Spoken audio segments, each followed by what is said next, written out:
हाँ सभी गुरु जी। को प्रणाम। स्वामी जी, प्रैक्टिकली मतलब ये जो विजन है, ग्रैंड विजन है, इट्स वेरी गुड।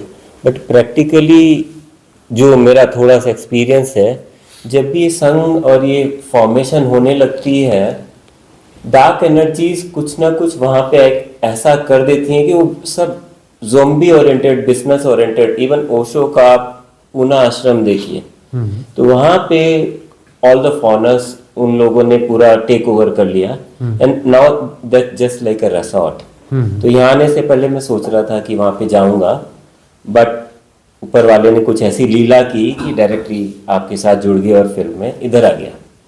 तो एक बड़ी थिन लाइन है, मतलब कि आप बहुत सारा प्लानिंग करके उसको एग्जीक्यूट कर रहे हो और उसके हल्का सा उधर हो जाओ तो आप करप्ट हो जाते हो। तो हम्म। उससे कैसे हम लोग बचेंगे? हम्म।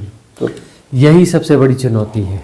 सबसे बड़ी चुनौती है, संघ निर्मित होते हैं और वहाँ पर पॉलिटिक्स और इन्फ्लुएंस स्ट्रीम्स घुस जाती हैं। मतलब इन्फ्लुएंस स्ट्रीम जो है आध्यात्म के नाम पर भी हो सकती है, धर्म के नाम पे हो सकती है, साधना के नाम पे हो सकती है, बुद्धत्व के नाम पे हो सकती है। डार्क फोर्सेस का मतलब यह है कि वो बड़ी इंटेलिजेंट होती है, बड़ी इंटेलिजेंट होती है, कैसा भी रूप धर सकती है। डार्क फोर्स जो है कैसा भी रूप धर सकती है।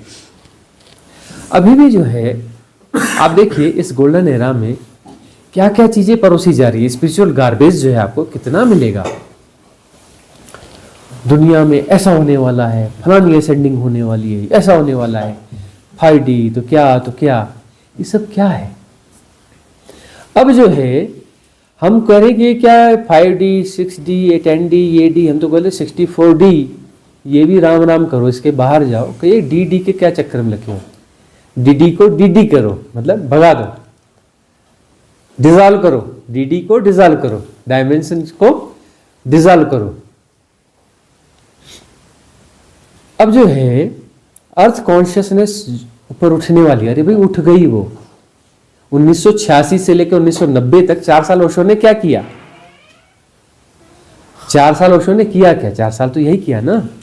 उन्होंने जो है अर्थ की कॉन्शियसनेस को ऊपर नहीं उठाया है। बोलते अर्थ की कॉन्शियसनेस उठने वाली है। अरे उन्होंने इस पूरे जो यूनिवर्स, मल्टीवर्स, ये वो पूरा है ना, सबकी ऊर्जा को ऊपर उठाया है। ओशो तो ओशो है ना, उन्होंने वो क्या एक अर्थ की कॉन्शियसनेस को ऊपर उठाएंगे। जितनी भी धरतियां जो है जहाँ पे जीवन है, कुछ सराउंडिंग में, उन्होंने पूरे अनंत में नहीं किया होगा, कुछ सराउंडिंग में, कि मान के चलो कि कुछ अरब खरब मल्टीवर्स हैं, कुछ अरब खरब मल्टीवर्स जो भी हैं, उनके बीच में भी जो धरतियां होंगी जिस यहाँ पे जीवन होगा, उन सब की कॉन्शियसनेस को ओशो ने उन 4 सालों में ऊपर उठाया। उसमें धरती की भी उठ गई, वह तो उठ ही चुकी है 90 के आसपास, और उसके बाद के बच्चों में आप देखो चेंज मिलेगा आपको, पूरी जनरेशन में आपको चेंज मिलेगा, और लोगों के ढंग ढर्रों में काफी चेंज आ चुका है। उसके बाद में एक नए युग का सूत्रपात हो चुका है। 86 से 90 4 साल उन्होंने इस पे काम किया है, एक अलग तरीके से। बाकी काम तो हुआ ही है, लेकिन उन 4 सालों में बड़ा सिग्निफिकेंट काम किया है ओशो ने, महाप्रयोग किए हैं। और उस महाप्रयोग के बारे में किसी को पता नहीं है, लेकिन हमें उसकी अनुभूतियां आ चुकी हैं। क्या किया उन्होंने, कैसे किया, वह हमें अनुभूतियां आ चुकी हैं। और संसार पता नहीं उन्हें जान पाएगा कि नहीं जान पाएगा, और मौका आएगा तो हम धीरे धीरे धीरे उसे अनफोल्ड कर रहे हैं, करते जाएंगे कि उन्होंने किया क्या है, जिसका दुनिया को पता ही नहीं है। अभी किसी को पता नहीं है, उनके साथ जो जिंदगी गुजार दी उन्हें भी पता नहीं है। और हमें पता है जो इस शरीर के साथ उनके, हमने उन्हें देखा भी नहीं, हमने उन्हें देखा भी नहीं, और हमें उन्हें बहुत सब कुछ पता है वह। और जो उनके साथ जिंदगी भर है उन्हें कुछ नहीं पता है, बहुत कम पता है। तो वह तो हो चुका है, और वो छोटी मोटी घटना है। उन्होंने जो बड़ी घटना करी है वह है mega divine cosmic support energy system को बिल्ड किया है। वह होता क्या है? भाई हर जो बुद्ध पुरुष है, जो सदगुरु होते हैं, वह एक डिवाइन कॉस्मिक सपोर्ट सिस्टम जो है क्रिएट करते ही हैं, जो बाद में उनके साधकों को सपोर्ट करता रहता है। अब ये mega divine cosmic energy support system, इतना बड़ा शब्द हमें गढ़ना पड़ा है इसके लिए, इतना लंबा हमने शब्द गढ़ा है। Golden era golden era golden era करते रहे, आज उसको हमने नया नाम दे दिया डिवाइन गोल्डन एरा। ठीक है ना, अपडेट हो गया डिवाइन गोल्डन एरा। तो अब जो है उसका मतलब यह होता है कि उन्होंने जो भी पुराने सदगुरु हैं, उन्होंने जो भी अपने cosmic energy support system build किए हुए थे, चाहे बुद्ध हो, चाहे कृष्ण हो, चाहे महावीर हो, चाहे वो दादू हो, चाहे पलटू हो, छोटे छोटे हो, चाहे वो साईं बाबा हो, चाहे रामकृष्ण परमहंस हो, छोटे हो चाहे बड़े हो, चाहे वो शिव हो, चाहे वो शिव हो, सबने क्रिएट की। एक तो शिव हम कहते हैं जो निर्गुण है, निराकार है। एक शिव जो कैलाश मानसरोवर वाले, वो हमारे इतिहास की सबसे बड़ी पीक वही रहे। उस पीक के बाद में अब जो है एक नई पीक बनी है, ओशो की अब बनी है, पुरानी पीक तो वही है। तो जो है उन सारे सपोर्ट सिस्टम को उन्होंने वापस रिचार्ज किया है, अपडेट करते हुए, एज इट इज नहीं किया है। बुद्ध का डिवाइन सपोर्ट सिस्टम 2500 साल की उसकी एनर्जी थी, खत्म होने के करीब करीब था, वापस फुल चार्ज हो चुका है, फुल, और अपडेट भी हो चुका है।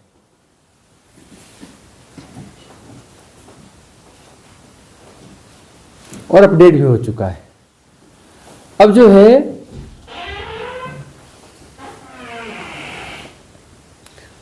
ऐसे महावीर का भी हो चुका है, कृष्ण का भी हो चुका है, सबका हो चुका है। दादू पलटू, इवन जिनका नाम कोई नहीं जानता था, जैन फकीरों का, लल्ला जैसी एक महिला का जो कश्मीर में हुई, उन सब का जो भी एनर्जी सपोर्ट सिस्टम रहा होगा उसको वापस इन्होंने रिचार्ज किया, अपडेट किया और इंटरकनेक्ट कर दिया है। इंटरकनेक्ट कर दिया है मतलब जो है गोल्डन एरा में यह होता है कि तुम कहीं से भी जुड़े रहे हो, तुमको सपोर्ट मिलेगा, सवाल यह नहीं है। तो हमने अब कहा कई जगह पर कि हमारे जो वचन रहे हैं जिनके साथ में, उनके लिए हम अंतिम बार उपलब्ध हैं। इसके बाद हमारा वचन यहाँ पे समाप्त हो जाएगा, हमारा बंधन यहाँ पे गिर जाएगा।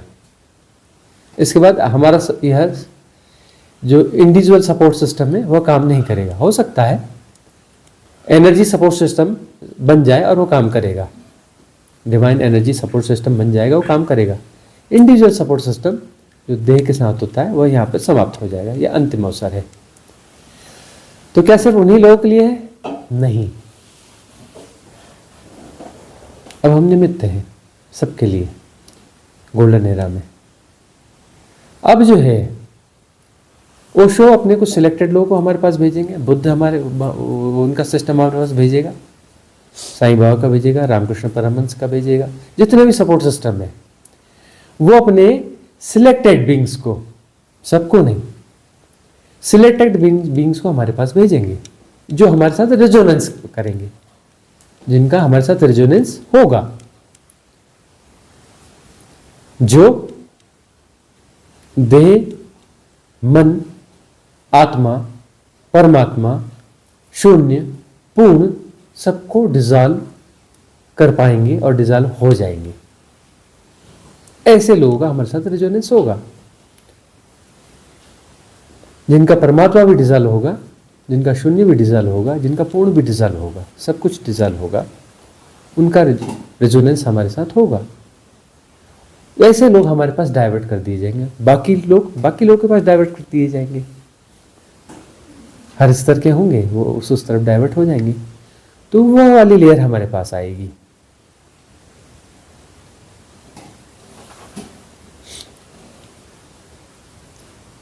प्रकार से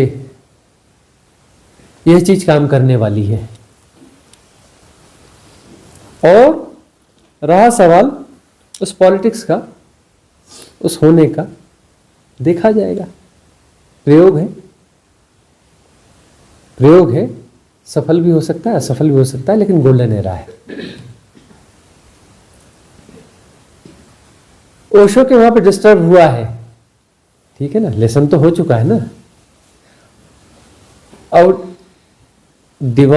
mega divine cosmic energy support system active है, उसमें ओशो की सारी एनर्जी का इन्वॉल्वमेंट है। तो वहां पर जो गड़बड़ियां हुई हैं उसका सॉल्यूशन तो उसके अंदर है ही है, क्योंकि ओशो की एनर्जी उसमें इन्वॉल्व है। वहां जो हो चुका वह रिपीट होने के चांसेस नहीं है, क्योंकि वह सपोर्ट सिस्टम यहाँ एक्टिव है और वह लेसन उसमें ऑलरेडी आ चुके हैं, और वह उसके थ्रू यह हो रहा है। यह जो भी होगा तो उसी के थ्रू ना। ये जो हो रहा है कैसे हो रहा है? हमारे माध्यम से हो रहा है ना जी। यह उस mega divine cosmic support energy system के मार्फत हो रहा है, जिसमें ओशो और महाअवतार बाबा की महत्तम भूमिकाएं हैं। उनके माध्यम से हो रहा है, हमारे माध्यम से नहीं हो रहा है। निमित्त हम कोई है नहीं, यह हो रहा है, सब हो रहा है। तो यह उपयोगिता है। मैं, हम, स्वामी मैत्रेयानंद, ये सब यूटिलिटीज हैं, उपयोगिताएं हैं, ये कुछ भी नहीं है, सब हो रहा है। इसमें और भी संसार में बहुत कहीं कुछ हो रहा होगा, ऐसा नहीं है कि यही सब कुछ हो रहा है। लेकिन जो लेयर यहाँ आनी है उसकी बात हमने करी कि हमारे पास कौन सी लेयर आनी है। बहुत सारी लेयर्स हैं, बहुत जगह जानी है। हमारे पास कौन सी लेयर आनी है, उस लेयर की हम बात कर रहे हैं। कौन हमारे साथ रेजोनेंस कर पाएंगे, और यह प्रयोग तो शुरू हो चुका है। हमारे बावजूद जहां तक हम थे, रेजिस्ट कर रहे थे, और रेजिस्ट करने से वहां तक हम थे, कुछ थे, डिसॉल्व होने में कुछ बाधा थी, कुछ गड़बड़ियों को हम जी रहे थे। रेजिस्ट कर रहे थे मतलब गड़बड़ियों को जी रहे थे, मतलब कुछ बाकी था, प्रॉब्लम थी, अशुद्धि थी। अशुद्धि तो रेजिस्ट करती है ना। 20 साल लगा है रेजिस्ट करने में, 20 साल अशुद्धि चलती रही। अशुद्धि को हमने उस घटना के बाद में 20 साल तक ढोया है। उस घटना में जो आंशिक अशुद्धि बच गई थी उसको हमने 20 साल तक ढोया है, और उस अशुद्धि के साथ में हम भी चले गए हैं। अब ये हम जो है, या मैं जो है, या स्वामी मैत्रेयानंद जो है, ये कहीं है नहीं, ये कोई है नहीं। वो जैसे वो कैदी रहते हैं ना, कैदियों को पहना देते ना पहचान के लिए, कैदी नंबर फलाना, ऐसे नाम दिया जाता है पहचान के लिए। या फिर जो है घरों में अपना चुन्नू मुन्नू नाम दे दिया जाता है, हाँ, पप्पू डप्पू नाम दे दिया जाता है। बस वैसी अब उपयोगिताएं हैं, उससे ज़्यादा कुछ नहीं है।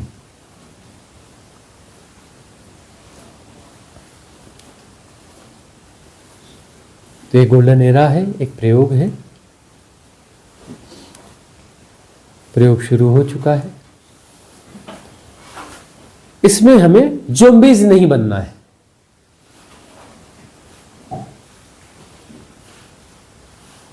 प्रयोग कैसे असफल हो जाते हैं?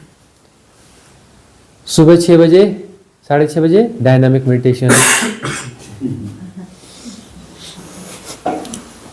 11, 11:30 बजे विविध ध्यान प्रयोग या फलाना ध्यान, यहाँ पे इस हॉल में ये प्रयोग होगा, इसमें होगा, इसमें जाना है तो इसमें जाओ, उसमें जाना है तो उसमें जाओ।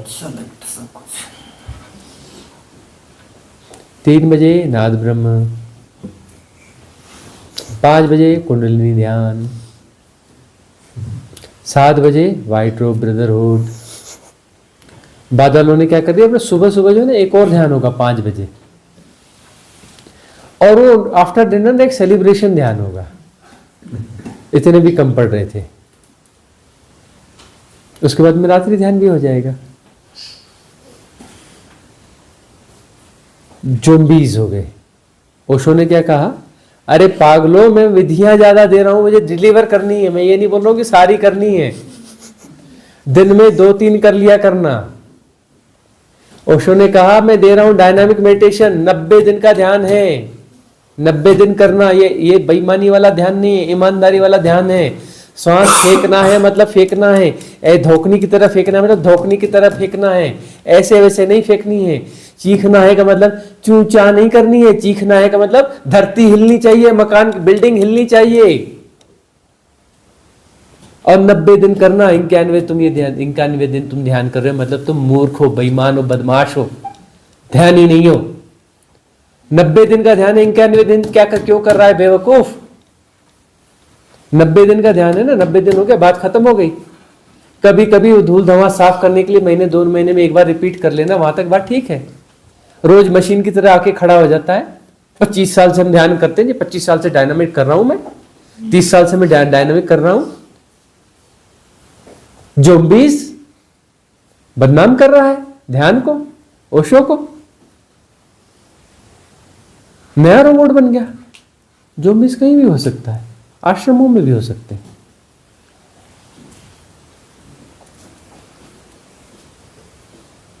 उसने कहा था कि सुबह से शाम तक करना। चल शुरू में ऊर्जा ये कर ले, दिन में कैंप है, इंटेंस है 3 दिन 6 दिन पूरा कर ले। समझ में आ रहा है तो फिर कोई का छोड़ देना, धीरे धीरे छूटते जाएंगे। 2-3 ध्यान पकड़ में आएंगे, उनको कंटिन्यू करना। 90 दिन का कोर्स है मतलब 90 दिन का कोर्स है। वो ऐसे ध्यान दिए गए थे।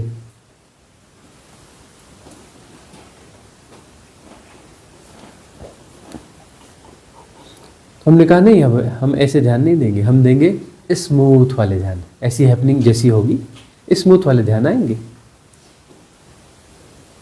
इसमें रेगुलर भी जाओगे तो प्रॉब्लम नहीं आएगी, क्योंककि वो इन्फ्लुएंस स्ट्रीम है। इन्फ्लुएंस स्ट्रीम ऐसी है तो ठीक है, ऐसे ध्यान उतर गए। अब ये वाला ध्यान कोई 365 दिन भी कर लेगा, बीच में 2-4 दिन भी कर लेगा, तो उसको नुकसान नहीं करेगा, उसको जोम्बीज नहीं बनाएगा। उससे भी जोम्बीज बन रहे थे। वो टेप रिकॉर्ड का बटन दबा, चालू हो गए जी, हाँ बिल्कुल हिलना चालू हो गया। और रोबोट भी इतना एक्शन परफेक्ट काम नहीं करता। उधर उनका बटन दबा म्यूजिक का, कुंडलिनी ध्यान का, बिल्कुल वैसे के वैसे सारे स्टार्ट। रोबोट भी इतना अच्छे से नहीं करता।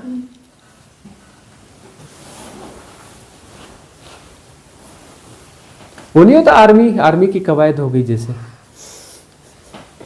है ना। ओशो ही तो उदाहरण देते थे ना। एक आर्मी मैन जा रहा था, एक लेखक बैठा था कॉफी हाउस में। उसने अपने दोस्त को कहा कि देखो आर्मी की ट्रेनिंग के बारे में कुछ बताऊं। बोले हाँ बताओ। एक बूढ़ा आदमी रिटायर आर्मी का बंदा जा रहा था, अंडे पकड़े हुए थे उसने, ढेर सारे अंडे की बकेट थी उसके पास में, और जा रहा था, रख के जा रहा था अंडे का कुछ बास्केट लेकर के, बास्केट सा और अंडे बहुत सारे लेके जा रहा था। उसने कॉफी हाउस से बैठे बैठे बोला अटेंशन, और वो रिटायर्ड, कई सालों का रिटायर्ड आर्मी मैन क्या कर गया, अटेंशन, बकेट धड़ाम से नीचे, सारे अंडे टूट गए।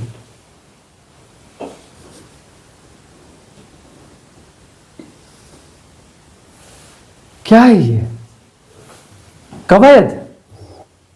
ओशो ने कवायद सिखाई थी क्या? ओशो के नाम पे कवायद हो रही है। कवायद से बाहर आने की बात कही थी, वहां भी कवायद हो गई।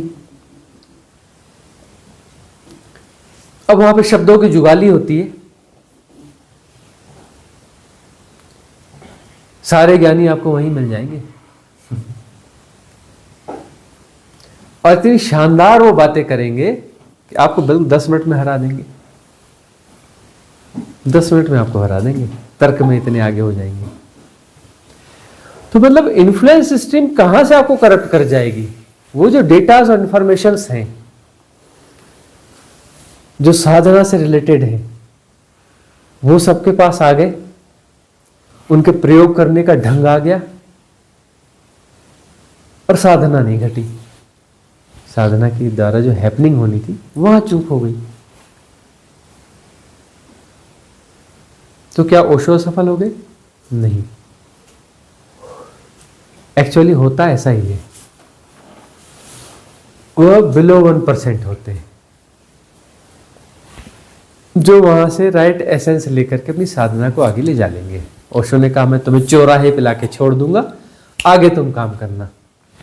उन्होंने अपना जो है चौराहे पर आकर के वो जो उन्होंने कहा था बस उसी को रिपीट कर रहे हैं। चौराहे से आगे जाने का प्रोग्राम कैंसिल कर दिया। बोले जहां तक ये आए हैं तो बस वहीं पर खड़े रहो। उन्होंने यहाँ तक पहुंचा, मतलब यही जगह है, बात खत्म हो गई। अरे उसके बाद यात्रा है असली। उन्होंने कहा था अब दिखेगा, अब विजन क्लियर होगा। तो उन्होंने मुंह तो इधर ही रखा है बैक साइड में। वहां चौराहे पे पहुंच गए, रास्ते दिखे तो टर्न होकर के पुराने रास्ते को देख रहे हैं, उसकी बातें कर रहे हैं पुराने रास्ते की।